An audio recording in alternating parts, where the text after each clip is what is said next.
오늘의 본문은 어제 베드로가 주의 사자의 인도함을 받아 옥에서 나온 내용과 연결됩니다. 어제의 마지막은 베드로가 요한의 어머니 마리아의 집에 가니 여러 사람이 거기에 모여 기도하고 있더라라로 마무리되었습니다. 베드로는 그 집으로 가고 있었습니다. 그리고 난 후 일입니다. 13절에 베드로가 대문을 두드린데 로데라 하는 여자가 영접하러 나왔다가 베드로는 마가의 집을 찾아와 문을 두드리고 있습니다. 로데라 하는 여자는 당시 여종들에게 붙여진 흔한 이름이라고 합니다. 밤중에 문을 두드리는 사람을 영접하기 위해서 문으로 향합니다.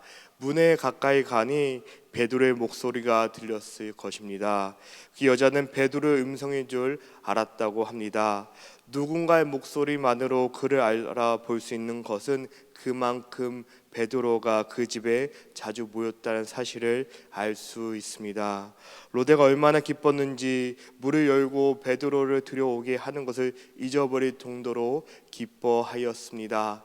이 정도 기뻐할 정도면 그곳에 모인 사람들이 얼마나 간절하게 베드로를 위해 기도했음을 알 수 있는 부분입니다. 문 밖에 들리는 베드로의 목소리임을 알고 너무나 기쁜 나머지 베드로에게 문을 열어주는 것을 잊어버린 채 기쁜 마음으로 집 안에 있는 기도하는 사람들에게 달려갔습니다. 달려가 말하되 베드로가 대문 밖에 섰더라 라고 기쁜 소식을 전합니다. 그 소식을 들은 사람들은 어떤 반응을 보였을까요?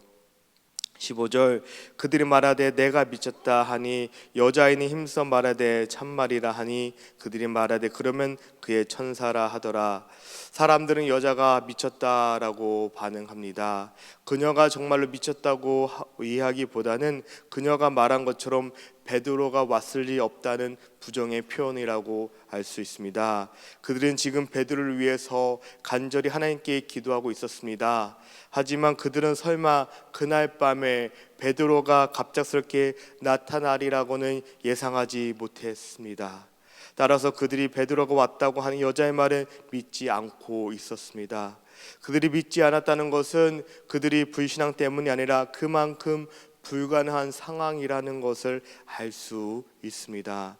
아니면 그만큼 하나님의 역사가 은밀하게 그러면서 예기치 않을 때 일어났기 때문임을 시사해 주고 있습니다.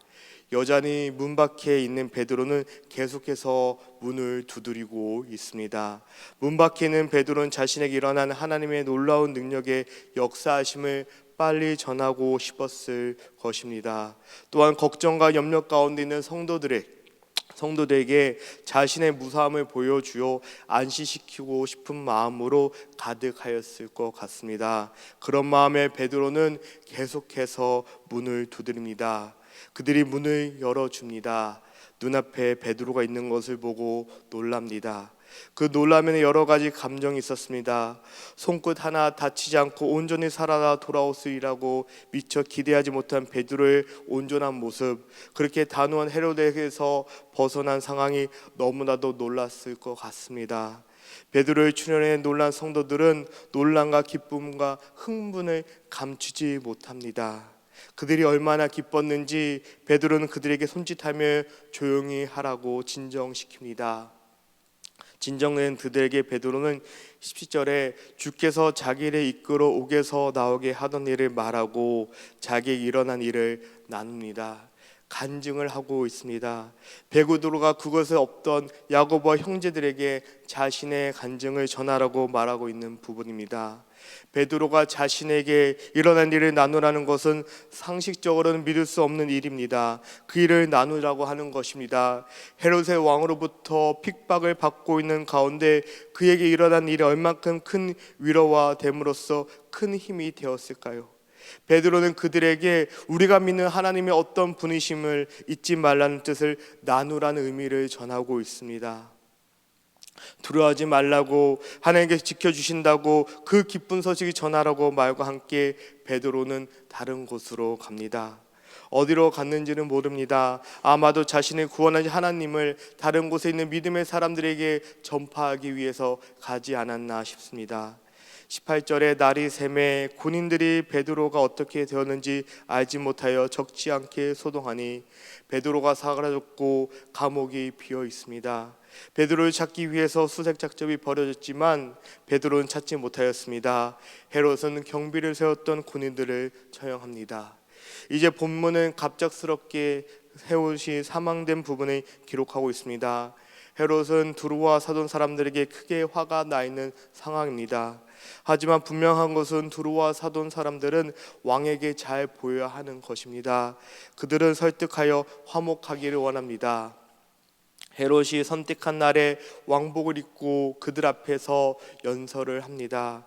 헤롯의 연설을 듣고 사람들은 이것은 신의 소리요 사람의 손이다 아니라 라는 말로 응답합니다.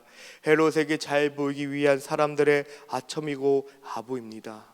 그 말을 들은 헤롯의 허영심은 충족시키기에 참 알맞은 말이었습니다. 왕의 소리를 인간의 소리가 아닌 신의 소리라고 인식하는 행위는 그 시대의 이교 세계에서 흔히 일어나는 일이었다고 합니다. 헤롯은 자신을 신으로 칭하는 백성들에게 매우 만족하였던 것 같습니다. 그런데 그런 마음을 하나님께 보시기에는 별로 좋아 보이지 않았던 것 같습니다. 우상 숭배와 다름없는 행위였던 것 같습니다. 자기 자신을 우상으로 만들어 백성들로 하여금 섬김을 받으려는 마음은 교만한 마음이었습니다. 백성들이 헤롯을 신으로 간주합니다.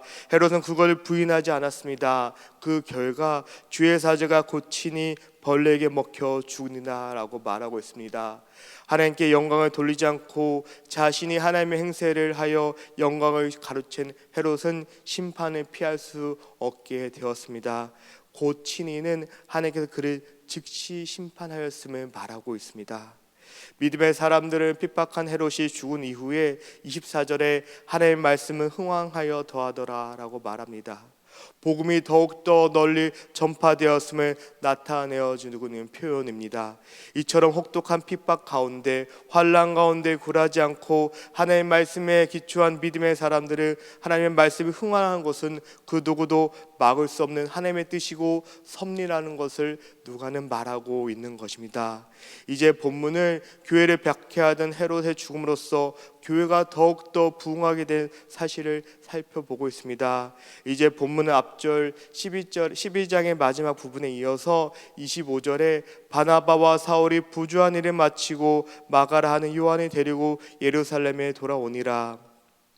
바나바와 사울이 부주한 일을 마치고 안디옥으로 귀환하는 사실을 보여주고 있습니다. 그리고 이 부분은 사도행전 13장 이후에 나타나는 안디옥 교회의 이방 선교에 대한 도입부 역할을 하고 있습니다. 그럼으로써 오늘 본문은 마무리됩니다.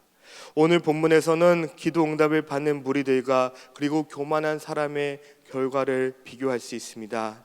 힘있는 자 헤롯은 더욱더 사람들에게 인정받기 위하여 교회를 핍박하고 사도들을 죽이고 박해하였습니다.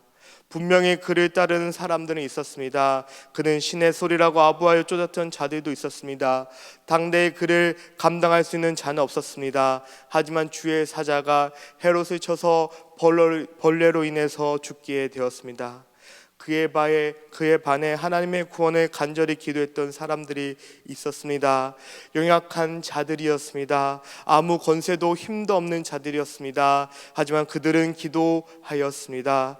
기도는 우리의 연약함을 인정하는 것이고 주께 나아가는 것이고 주님을 의지하는 것입니다. 옥새에 갇힌 베드로를 위해서 기도하고 그들은 문 앞에 서 있는 베드로를 보고 놀랐습니다. 놀란 그들의 모습을 통해서 하나님께서 얼마나 빠르게 그들의 간구를 들어주셨는지 볼 수 있습니다. 우리도 이렇게 빨리 응답 받으면 얼마나 좋았을까요? 모든 것은 하나님의 때에 하나님의 방법으로 이루어지는 것입니다. 분명히 알아야 할 것은 언젠가 될지 모르겠지만 그 끝은 하나님의 승리하신다는 것입니다. 그 어떤 권세도 염려도 걱정도 주님 앞에서 다 무너질 것입니다. 그 과정 가운데 핍박도 말입니다. 교회는 믿음의 사람들의 이짓만 하면 또 나타나 수많은 환난과 고난의 현실 속에서 견뎌야 합니다. 믿음을 지켜야 합니다. 정말 끝에 승리냐는 의심 앞에 우리는 이미 승리하신 주님, 십자가에 못 박혀서 부활하신 주님, 사망 권세를 이기신 주님을 바라보고 기억해야 합니다. 그것이 무엇인지 우리는 분명히 알아야 합니다. 그렇게 소망을 가지고 믿음의 길을 한 걸음 한 걸음 나아가야 하는 것입니다. 그리스도 안에서 이미 확정된 승리를 나도 믿음으로서 쟁취하기 위해서 어떤 상황 가운데서도 좌로나 우로나 치지 말고 오직 표대를 향해 달려 나아가야 합니다. 사랑하는 한미교회 성도 여러분, 이런 믿음이 우리 안에 있었으면 좋겠습니다. 하나님의 말씀에 순종하며 받아들이는 믿음, 어떠한 핍박과 어려움이 있어도 세상에 굴하지 않는 굳건한 신앙, 그리고 우리에게 일어난 일은 온전히 하나님의 은혜라는 겸손한 마음이 우리 안에 있었으면 좋겠습니다. 그런 믿음으로 오늘 하루 승리의 면류관을 향해 한 걸음 한 걸음 더 나아가심으로써 베드로와 같이 우리의 삶 가운데 간증거리가 나타나는 역사가 넘쳐나는 귀한 날 되시기를 주의 이름으로 축복하여 드립니다. 이 시간에 말씀을 놓고 우리가 함께 기도합니다. 오늘은